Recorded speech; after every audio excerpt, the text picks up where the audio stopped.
इन सभी साथियों को गुड मॉर्निंग। रोजगार विधवाओं पे आप सभी का स्वागत है। आशा आप सभी अच्छे होंगे, अपनी तैयारी को बहुत अच्छे से कर रहे होंगे।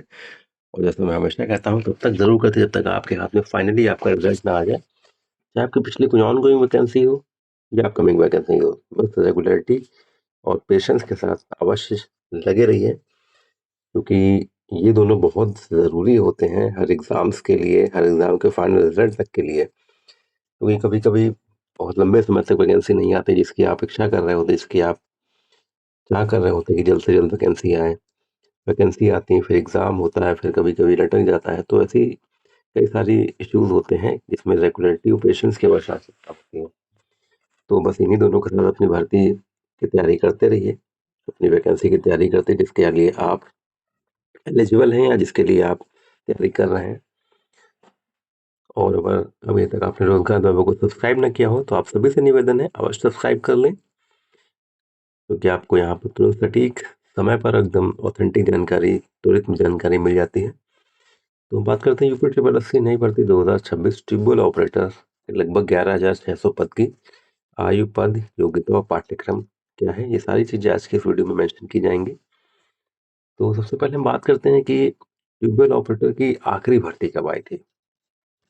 तो जहाँ तक मुझे याद है कि ट्यूबवेल ऑपरेटर की आखिरी भर्ती 2015-16 में आई थी, तब से शायद ये भर्ती नहीं आई है। अगर मैं कहीं गलत हूँ तो आप उसको कमेंट सेक्शन में ज़रूर करेक्ट करिएगा। तो अब जो कुल भर्तियां हैं, जो कुल पद हैं ट्यूबवेल ऑपरेटर के 18,800 के करीब हैं, जिसमें रिक्त पद की अगर बात करें, रिक्त पद की बात करें तो 11,600 के अप्रॉक्स रिक्त पद हैं, जो कि कई वर्षों से नहीं आए हैं। तो जो नहीं आए हैं तो आने चाहिए, क्योंकि बहुत सारे साथी इसका इंतज़ार कर रहे हैं जिसके लिए एलिजिबल हैं वो। तो आप सभी से निवेदन है और आप सभी के द्वारा कहीं ना कहीं प्रयास भी किया गया है। सितंबर में 25, अक्टूबर 25, दिसंबर में आरटीआई के माध्यम से, फिर जनवरी में आईजीआरएस, मार्च में आईजीआरएस और अप्रैल में आईजीआरएस। जनवरी, मार्च, अप्रैल 26 और सितंबर, अक्टूबर, दिसंबर की बात करें तो 25 में आप लोगों के द्वारा प्रयास भी किया गया आरटीआई के माध्यम से, आईजीआरएस के माध्यम से, आरटीआई और आईजीआरएस के माध्यम से, कि कितने पद रिक्त हैं और कितनी कुल पद हैं। तो कुल पद की जो डाटा प्राप्त हुआ 18,800। आप ही लोगों के द्वारा जो आईजीआरएस आरटीआई लिखी गई और 11,600 रिक्त पद के लगभग के आसपास है। तो अंतिम भर्ती जैसा मैंने कहा कि 2015-16 में आई थी, और अब लगभग 10 साल हो चुके हैं। तो अब आपको अपने स्तर से प्रयास ज़रूर करना है, और हम लोग भी अपने वीडियोस के माध्यम से प्रयास ज़रूर करेंगे आपके लिए कि आपकी ये भर्ती जल्द से जल्द निकाली जाए, जो कि पद क्योंकि रिक्त हैं। और किसी एक आईजीआरएस में भी कहा गया है कि ऐसी अभी कोई प्रक्रिया विचाराधीन नहीं है। तो आप लोग भी अपने स्तर से प्रयास करें, अपने जनप्रतिनिधियों के माध्यम से, जनता दरबार के माध्यम से, लेटर लिखने के माध्यम से, आयोग जाकर मिलकर बात करने के माध्यम से, और बाकी हम लोग आपके साथ अपने वीडियोस के माध्यम से रहेंगे। तो अलग अलग तरीके से आप सबको प्रयास करना है कि ये जो 11,600 के अप्रॉक्स जो पद रिक्त हैं ट्यूबवेल ऑपरेटर के, वो जल्द से जल्द निकाले जाएं। और जिसका वर्षों से इंतजार था हमारे साथियों का, ट्यूबवेल ऑपरेटर का, तो वो वैकेंसी, उतने पदों का अध्याचन जल्द से जल्द निकाला जाए, जिससे उनका जो वर्षों का इंतजार है वो समाप्त हो। हम लोग अगर बात करते हैं आयु, पद, योग्यता और पाठ्यक्रम की, तो आयु जो है इसमें 18 से 40 वर्ष होनी है। और योग्यता की बात करें तो 10th प्लस आईटीआई होता है इसमें। और आईटीआई आपका यांत्रिकी, सिविल, इलेक्ट्रिकल और फिटर से आप अगर आईटीआई हैं और 10th पास हैं तो आप बिल्कुल इसमें एलिजिबल होते हैं। अब अगर ये विज्ञापन आता है, इसी वर्ष आता है, तो पूरी पूरी उम्मीद है कि पेट 25 से आएगा, और थोड़ा अगर लेट होता है और तो हो सकता है पेट 26 से आए।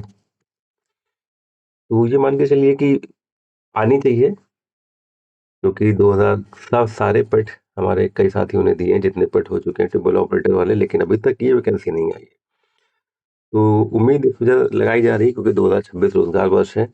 हमारे मुख्यमंत्री जी जरूर इसमें विचार करेंगे, सोचेंगे कि बहुत वर्षों से वैकेंसी नहीं आई है। तो इस वैकेंसी को जल्द से जल्द निकाला जाए और पूरा किया जाए। तो अपनी तैयारी आप ज़रूर बना रखिए। तो आयु की जैसे मैंने बात की 18 से 40 वर्ष, और योग्यता की अगर बात करें तो 10th प्लस ITI यांत्रिकी से, सिविल से, इलेक्ट्रिकल से, फिटर से आपके होने चाहिए, तो आप इसमें एलिजिबल रहेंगे। और कई सारे इसमें इस बार साथी हो जाएंगे अगर वैकेंसी आती है, क्योंकि बहुत वर्षों से नहीं आई है और क्योंकि ये विशेष योग्यता वाली भर्ती है, तो ये कहीं ना कहीं वैकेंसी भी अच्छी खासी है इसमें। और अगर हम जैसे पद की जैसे मैंने बात की 11,600 के आसपास रिक्त, आयु 18 से 40, योग्यता 10th प्लस ITI। और पाठ्यक्रम की बात करें जो पिछला हुआ था 2016 में, तब 120 क्वेश्चन थे, 120 अंक के, जिसमें हिंदी 25, रीजनिंग 35 और ट्रेड, रीजनिंग मैथ 35 और ट्रेड से संबंधित 7 क्वेश्चन थे। लेकिन अब जो पूरा पूरा उम्मीद है कि जो आपकी असिस्टेंट बोरिंग टेक्नीशियन का भी जो विज्ञापन निकला है, पूरा पूरा योग्यता भी लगभग वही है और सिलेबस भी लगभग वही होगा। जिसमें सिलेबस की बात करें, अब जो हो सकता है सिलेबस यही होगा पूरा, UPG के 20, कंप्यूटर 15 और ट्रेड से आपके 65 क्वेश्चन। तो 100 क्वेश्चन, 100 अंक और 1/4 निगेटिव मार्किंग होगी। तो ये पूरी आपके लिए बहुत उम्दा जानकारी, बहुत ही महत्वपूर्ण जानकारी आपके लिए है। तो ये आपका सिलेबस हो सकता है और होना, क्योंकि असिस्टेंट बोर्डिंग टेक्नीशियंस की ही पूरी एकदम सेम एलिजिबिलिटी इसकी है, तो पाठ्यक्रम भी लगभग यही होगा। तो अगर हम बात करें तो आपके विज्ञापन की, तो अपने स्तर से आप जरूर पत्र के माध्यम से, जनप्रतिनिधियों के माध्यम से और आयोग में अध्यक्ष जी से मिलकर अपनी बात रखकर, तो इस तरह से अपने आप प्रयास कर सकते हैं कि आपके जो 11,600 पद रिक्त हैं, कुल पद 18,800 में, तो इनको जल्द से जल्द इनकी भर्ती निकाली जाए। और जो वर्षों से हमारे भाइयों को इंतजार है, हमारे अभ्यर्थियों को, हमारे साथियों को इंतजार है, वो सभी इसमें भर दें और अपनी जो इंतजार कर रहे हैं कि एक रोजगार उनके पास भी हो, तो आपके पास एक मौका बन जाएगा जैसे विज्ञापन आता है। और मुझे पूरी उम्मीद है कि आपके ये प्रयास जरूर रंग लाएंगे, क्योंकि माननीय मुख्यमंत्री जी जरूर से जरूर अभ्यर्थियों के प्रति बहुत ही संजीदा रहते हैं, सचेत रहते हैं कि अभ्यर्थियों को, छात्रों को कहीं कोई ऐसे इश्यूज ना आए कि जिनके वो हकदार हैं, जिनकी वो तैयारी कर रहे हैं, उनकी समय समय पर वैकेंसी आती जाए। किन कारणोंवश नहीं आई, तो ये कारण बहुत सारे हो जाते हैं। तो इसीलिए मैं अपने हर समय कहता हूँ कि रेगुलरिटी और पेशेंस अवश्य बनाए रखिए। और क्योंकि 2015-16 के बाद से नहीं आई, तो पेशेंस आपने बहुत अभी तक बना के रखा भी है। तो बस थोड़े दिन का और इंतजार, माननीय मुख्यमंत्री जी के जैसे ही संज्ञान में आएगा, ये मान के चलिए बहुत जल्द इसका विज्ञापन जारी हो जाएगा। तो बिल्कुल ऐसी अपडेट्स के लिए अभी तक आपने रोजगार को सब्सक्राइब नहीं किया हो तो अगर सब्सक्राइब कर लीजिए। जय हिंद, जय भारत।